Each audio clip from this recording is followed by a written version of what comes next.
Friends, super കൺമണി സീരിയലിൻ്റെ episode വിശേഷങ്ങളിലേക്ക് എല്ലാ കൂട്ടുകാർക്കും സ്വാഗതം. അങ്ങനെ കൃഷും കൺമണിയും വാസുകിയും കൂടി സംസാരിച്ചു കൊണ്ടിരിക്കുക കേട്ടോ. വാസുകി പറയുന്നുണ്ട്, ഞങ്ങൾക്ക് ഒരുപാട് നന്ദിയുണ്ട് നിങ്ങളോട്. എപ്പോഴും നിങ്ങളിവിടെ വേണമെന്നാണ് ഞങ്ങളുടെ ആഗ്രഹം. ഒരിക്കലും ഇവിടുന്ന് പോവരുത് വാസുകി. ഞങ്ങൾ എന്തായാലും പോയാലും ഞങ്ങൾ എന്തായാലും ഇങ്ങോട്ട് തന്നെ വരും. അതുകൊണ്ട് തന്നെ നിങ്ങളുടെ കാര്യങ്ങളൊക്കെ ഞങ്ങൾ അന്വേഷിക്കും. നിങ്ങൾക്ക് എന്തായാലും നല്ല രീതിക്ക് തന്നെ മുന്നോട്ട് പോകാൻ സാധിക്കട്ടെ എന്ന് വാസുകി പറഞ്ഞു കൊടുക്കുന്നുണ്ട് കേട്ടോ. അങ്ങനെ സന്തോഷമായിട്ട് നിൽക്കുന്ന സമയത്ത് തന്നെയാണ് ദേവ് സാറിനെ കാണിക്കുന്നത്. ദേവ് സാറാണെങ്കിലോ വേറൊരു ഡിസൈനിൻ്റെ കാര്യങ്ങളൊക്കെ അന്വേഷിച്ചു വരുന്നു.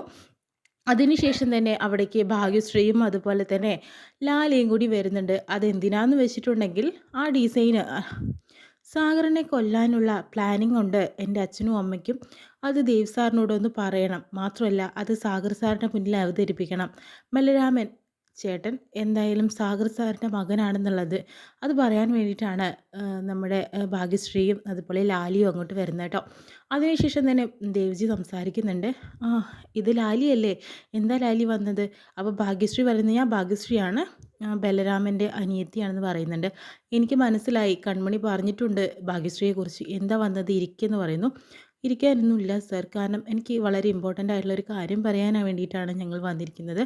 എൻ്റെ സാഗറിനെ കൊല്ലാനാണ് എൻ്റെ അച്ഛനും അമ്മയും പ്ലാൻ ചെയ്തിരിക്കുന്നത്. അവരുടെ കയ്യിൽ നിന്ന് ഞാൻ എങ്ങനെ ഓടി രക്ഷപ്പെട്ട് വന്നതാണെന്ന് പറയുന്നു കേട്ടോ. അപ്പോഴത്തേനും അതെന്താ അങ്ങനെയെന്ന് ചോദിക്കുന്നുണ്ട്. ബലരാമൻ ചേട്ടൻ പുറത്തിറങ്ങുന്ന ദിവസം സാഗറിനെ ഗുണ്ടകളെ കൂട്ടി അവർ കൊല്ലും. അതിനുശേഷം ചേട്ടൻ്റെ തലയിൽ കെട്ടിവെക്കാനാണ് പ്ലാൻ. എൻ്റെ അച്ഛനും അമ്മയും ആയതുകൊണ്ട് പറയല്ല, ലോകത്തിലെ ഏറ്റവും വലിയ ദുഷ്ടരാണവർ. അവരുടെ ഉള്ളിൽ നിന്ന് സാഗർ സാറിനെ എങ്ങനെയെങ്കിലും രക്ഷപ്പെടുത്താനായിട്ട് നോക്കണമെന്ന് പറയുന്നു കേട്ടോ. ഇതിപ്പോൾ വലിയൊരു ബുദ്ധിമുട്ടായല്ലോ. മാത്രമല്ല സാഗറിനെ എന്നാൽ ഈ വിവരം അറിയിക്കണം. ബലരാമൻ സാഗറിൻ്റെ മകനാണെന്നുള്ളത് എന്നാലാണ് കാര്യമുള്ളൂ എന്ന് പറയുന്നു. എത്രയും പെട്ടെന്ന് സാഗർ സാറിനോടൊന്ന് വരാൻ പറയൂ സാർ എന്ന് പറയുന്നു. ഞാൻ പറയാമെന്ന് പറയാം കേട്ടോ.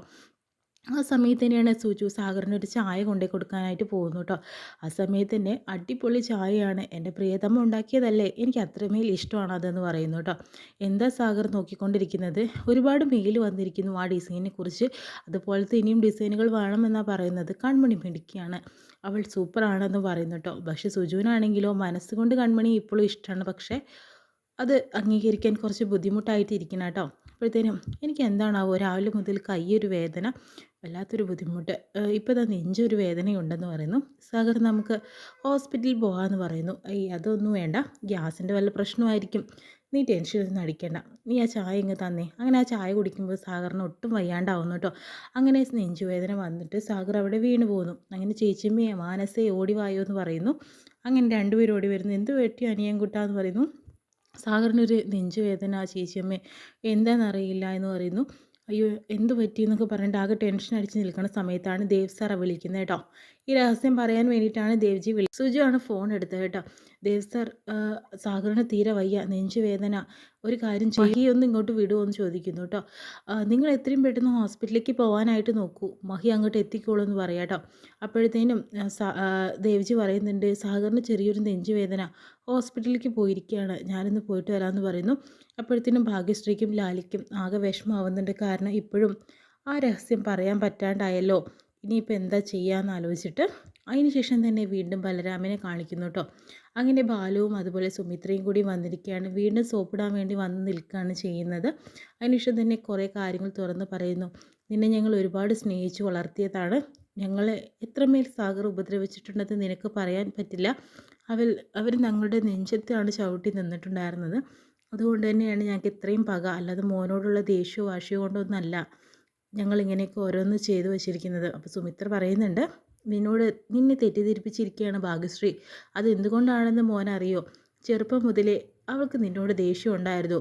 അതെന്താണെന്ന് വെച്ചിട്ടുണ്ടെങ്കിൽ ചെറുപ്പത്തിൽ നിന്നെയാണ് ഞങ്ങൾ ഒരുപാട് സ്നേഹിച്ചത്. അവൾക്ക് സ്നേഹം കമ്മിയാണെന്ന് തോന്നൽ അന്നേയുണ്ട്. അതിൻ്റെ പകയായിരിക്കും അവൾക്ക്.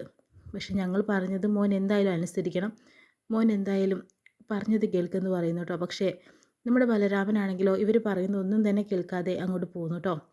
ആ സമയത്ത് തന്നെയാണ് സഹദേവൻ പറയുന്നുണ്ട്, മാഡം അതുപോലെ സാറും കൂടി പഠിച്ച പോലെ പറഞ്ഞിട്ടും കാര്യമൊന്നും ഉണ്ടായില്ലല്ലോ, ഇപ്പോൾ കണ്ടില്ലേ അയാൾ അത് മൈൻഡ് വയ്ക്കാതെ പോയി. ഇനി വല്ല പ്ലാനും ഉണ്ടോ കയ്യിലെന്ന് പറയുമ്പോൾ എനിക്ക് മനസ്സിലായി, അവനെ വഴിക്ക് വരുത്താനുള്ള കാര്യങ്ങളൊക്കെ എനിക്കറിയാം. എന്തായാലും ഞാൻ പ്രയോഗിക്കാൻ പോവുകയാണെന്ന് പറയുന്നു. പിന്നെയും വരുണിനെയാണ് കാണിക്കുന്നത്. വരുണാണെങ്കിലോ ധനലക്ഷ്മി ഒരുപാട് ഉപദ്രവിക്കുക എന്ന് മാനസികമായിട്ട്. കാരണം എല്ലാ കാര്യങ്ങളും ചോദിച്ചിട്ട് അത് വേണ്ട ഇത് വേണ്ട എന്ന് പറഞ്ഞുകൊണ്ടിരിക്കുകയാണ്. അത് ലക്ഷ്മിക്ക് കിട്ടുകയും വേണം. അതിനുശേഷം തന്നെ ഏട്ടത്തി ഒരു ചായ എടുക്കുമെന്ന് പറയുന്നു. ചായ എടുക്കുമ്പോഴത്തേനും മധുരം കൂടി. എനിക്കിത് വേണ്ട, എന്തിന് പറ്റും. അതുപോലെ എൻ്റെ വരുണെ നീ അടങ്ങി നിന്നോ, നിനക്ക് കുറച്ച് കൂടുന്നുണ്ടെന്ന് പറയുന്നു. അവിടേക്ക് പിന്നെ കൺമണിയുടെ അച്ഛനും അമ്മായിമാരും കൂകിലൊക്കെ വരുന്നുണ്ട്. എന്താ അവിടെ പ്രശ്നം ചോദിക്കുമ്പോഴത്തേനും, കേട്ടോ ഇവന് എന്ത് കൊടുത്താലും വേണ്ട. രാവിലെ ചപ്പാത്തി വേണമെന്ന് പറഞ്ഞു, ചപ്പാത്തി ഉണ്ടാക്കിയപ്പോഴത്തേനും ഉപ്പ് കൂടിയെന്ന് പറഞ്ഞിട്ട് ദോശ വേണമെന്ന് പറഞ്ഞു. ദോശ അവന് പറ്റിയില്ല. ഇപ്പോൾ ചായ വേണം പറഞ്ഞു, ഒന്നും അവന് പറ്റില്ല. ഇത് എന്നെക്കൊണ്ട് മെനക്കെടുത്തുകയാണെന്ന് പറയുന്നു. അപ്പോഴത്തേനും അവിടെ അമ്മായിമാർ പറയുന്നുണ്ട്, നമ്മളിതിൽ ഇടപെടാതിരിക്കുകയായിരിക്കും നല്ലത്. ധനലക്ഷ്മി കിട്ടേണ്ടത് കിട്ടട്ടെ എന്ന് പറയുന്നു കേട്ടോ. എന്നെ ഉപദ്രവിക്കാൻ നിൽക്കരുത്, മര്യാദയ്ക്ക് പറഞ്ഞത് കേട്ടോ എന്ന് പറയുന്നു. ആ സമയത്ത് ഗോകുൽ അങ്ങോട്ട് വരുന്നു കേട്ടോ. ഗോകുൽ വരുമ്പോഴത്തേനും ദേ വരുണ ചേട്ടാ അടങ്ങി നിന്നാൽ നിങ്ങൾക്ക് കൊള്ളാം, അല്ലാതെ ഞങ്ങളെ ഭരിക്കാൻ വരണ്ട ഞങ്ങളുടെ വീട്ടിൽ നിന്നിട്ട്. ഓ ഇവരെ കണ്ടോ ആ കീരിക്കാടും ജോസഫാണ് എന്ന രീതിയിലൊക്കെ പറഞ്ഞുകൊണ്ടിരിക്കുക കേട്ടോ. അപ്പോഴത്തേനും കൺമണി അച്ഛൻ പറഞ്ഞു, നിനക്ക് ഇവിടുന്ന് പോയിക്കൂടെ വരുണേ. കൺമണി വരാതെ ഞാൻ പോവില്ല. ഒരു കണക്കിന് പറഞ്ഞാൽ കൺമണി എനിക്ക് കെട്ടിച്ച് എന്ന് ഞാൻ പോയിക്കോളാം എന്ന് പറയുന്നു. അപ്പോൾ ധനലക്ഷ്മി പറയുന്നു, അതാണ് നല്ലത്, ഇവന് കൺമണിയെ കെട്ടിച്ചു കൊടുക്കാം. എന്താ അമ്മ പറഞ്ഞത്, ഇവന് വേണ്ടിയിട്ട് നമ്മുടെ അപ്പയെ ഇനി കെട്ടിച്ചു കൊടുക്കണം. അമ്മയ്ക്ക് വേറെ വെളിവൊന്നുമില്ലേ, അത് നടക്കാൻ പോണില്ല. ഇതെന്താ ചെയ്യേണ്ടതെന്ന് എനിക്കറിയാം.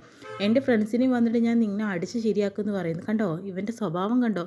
എന്തായാലും അറിയിക്കേണ്ടവരെ അറിയിച്ചാലാണ് കാര്യം നടക്കുള്ളൂ എന്ന് പറയുന്നു. അങ്ങനെ ഗോകുൽ കൺമണിയെ വിളിച്ചുകൊണ്ട് കാര്യങ്ങൾ അവതരിപ്പിക്കുന്നു. വരുൺ ചേട്ടൻ വന്നിട്ട് കുറച്ച് ദിവസമായി ഇവിടെ ഉപദ്രവിക്കാനായിട്ട് നിൽക്കുകയാണെന്ന് പറയുന്നു. എന്താ ഗോകുലെ ഈ പറയുന്നത്, അമ്മ കാരണമാണ് ആ സ്വർണം പണം തിരിച്ചു കൊടുക്കാത്തോടത്തോളം കാലം വരുൺ ചേട്ടൻ ഇവിടെ നിന്ന് ഇറങ്ങിപ്പോയില്ല എന്നാണ് പറഞ്ഞത്.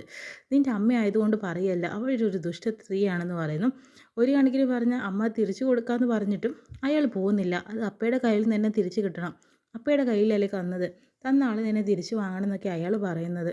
ഞാൻ എന്തായാലും ഉടനെ തന്നെ അങ്ങോട്ട് വരാം മോനെ എന്ന് പറയുന്നു. ആ സമയത്ത് തന്നെയാണ് മഹി വിളിച്ചിട്ട് കൃഷ്ണനോട് പറയുന്നുണ്ട്, കൃഷി ഒരു അത്യാവശ്യ കാര്യമുണ്ട്, നീ ടെൻഷൻ അടിക്കാൻ വേണ്ടി പറഞ്ഞതൊന്നുമല്ല. എന്താ മഹി, സാഗർ സാറിനൊരു നെഞ്ചുവേദന ഹോസ്പിറ്റലിൽ ഇരിക്കുകയാണ്, ഞാൻ അങ്ങോട്ട് പോകുന്നുള്ളൂ, വിവരങ്ങളൊക്കെ ഞാൻ അറിയിക്കാം. എന്തായാലും ഞാൻ ഇപ്പോൾ തന്നെ വരാം മഹി എന്ന് പറയുന്നു കേട്ടോ. അത് ടെൻഷൻ ആവുന്നുണ്ട്. ആ സമയത്ത് കൺമണി വരുന്നുണ്ട്. കൺമണി വന്നിട്ട് സാർ എനിക്ക് അത്യാവശ്യമായിട്ട് വീട്ടിലേക്ക് ഒന്ന് പോകണം എന്ന് പറയുന്നു. എനിക്കും പോകണം കൺമണി എന്ന് പറയുന്നു. എന്താ കൺമണിയുടെ കാര്യം. ആ വരുൺ ആ വീട്ടിൽ വന്ന് കുറച്ച് ദിവസമായിട്ട് സ്ഥിരതാമസം തുടങ്ങിയിരിക്കുക, ഭയങ്കര ബുദ്ധിമുട്ടായി സാർ എന്ന് പറയുന്നു. അല്ല സാർ എന്താ പറയാൻ വന്നത്, എന്തിനാ വീട്ടിൽ പോകുന്നത്. അച്ഛൻ എന്താണ് ഹോസ്പിറ്റലിൽ അഡ്മിറ്റ് ആക്കിയിരിക്കുകയാണ് നെഞ്ചുവേദന കാരണം. അയ്യോ എന്തു പറ്റി, എന്നാൽ ഒരു കാര്യം ചെയ്യാം സാർ, നമുക്കിപ്പോൾ തന്നെ പുറപ്പെടാമെന്ന് പറയുന്നു. അങ്ങനെ കൃഷ്ണൻ കൺമണി വീണ്ടും തന്നെ തിരിച്ച് നാട്ടിലേക്ക് വരിക കേട്ടോ. ആ സമയത്ത് തന്നെയാണ് ഹോസ്പിറ്റലിൽ ചേച്ചിയമ്മയും മാനസിയും അതുപോലെ ഹേമയൊക്കെ ഉണ്ട്. സുജു വളരെയധികം വിഷമത്തോണ്ടിരിക്കുന്ന സമയത്ത് തന്നെ ആര്യമ്മ പൊട്ടിക്കരയുന്നുണ്ട്. കുറച്ച് ദിവസമായിട്ട് അനിയൻകുട്ടനെ ഞാൻ സമാധാനം കൊടുത്തിട്ടില്ല, അതൊക്കെ കൊണ്ടായിരിക്കും എൻ്റെ അനിയൻകുട്ടന് ഇങ്ങനെ സംഭവിച്ചത്. മനസ്സിലൊരു സമാധാനം അവന് ഞാൻ കൊടുത്തിട്ടില്ല എന്നൊക്കെ പറഞ്ഞ് പൊട്ടിക്കരയാണ്, ഇതൊന്നും വേണ്ടായിരുന്നു എന്ന് പറഞ്ഞു. അപ്പോൾ സുജു പറയുന്നുണ്ട്, ചേച്ചിയമ്മേ എന്ത് ചെയ്യാനോ ഒന്നും വിചാരിച്ചിട്ട് കാര്യമില്ല. ഹേമിയും പറയുന്നുണ്ട്, സമാധാനം സാഗറിന് കുറച്ച് ദിവസമായിട്ടില്ല. അപ്പോൾ തന്നെ മാനസ പറയുന്നുണ്ട്, അതെങ്ങനെ ഉണ്ടാവാതിരിക്കും, ആ കൺമണി കാരണമല്ല ഇങ്ങനെയൊക്കെ സംഭവിച്ചത്, അവൾ കാരണമാണ് എനിക്ക് ഈ ഒരു ഗതികേട് വന്നത്. ഇപ്പോൾ സാഗർ സാറിന് കണ്ടില്ലേ ഈ ബുദ്ധിമുട്ട് അനുഭവിക്കേണ്ടി വന്നത്, ഇതെല്ലാം കൺമണി കാരണമാണെന്ന് പറയുന്നു. അപ്പോൾ സുജു പറയുന്നുണ്ട്, ഈ സമയത്ത് ഇതൊന്നും സംസാരിക്കേണ്ട സമയമല്ല മോളെ, അതെന്തെങ്കിലും ആവട്ടെ, സാഗറിന് എത്രയും പെട്ടെന്നൊന്ന് റെഡി ആയാൽ മതിയെന്നൊന്ന് പ്രാർത്ഥിച്ചുകൊണ്ടിരിക്കുക കേട്ടോ. ഇത്രയും കാണിച്ചുകൊണ്ട് എന്നിട്ട് എപ്പിസോഡ് വിശേഷം കഴിയുന്നത്.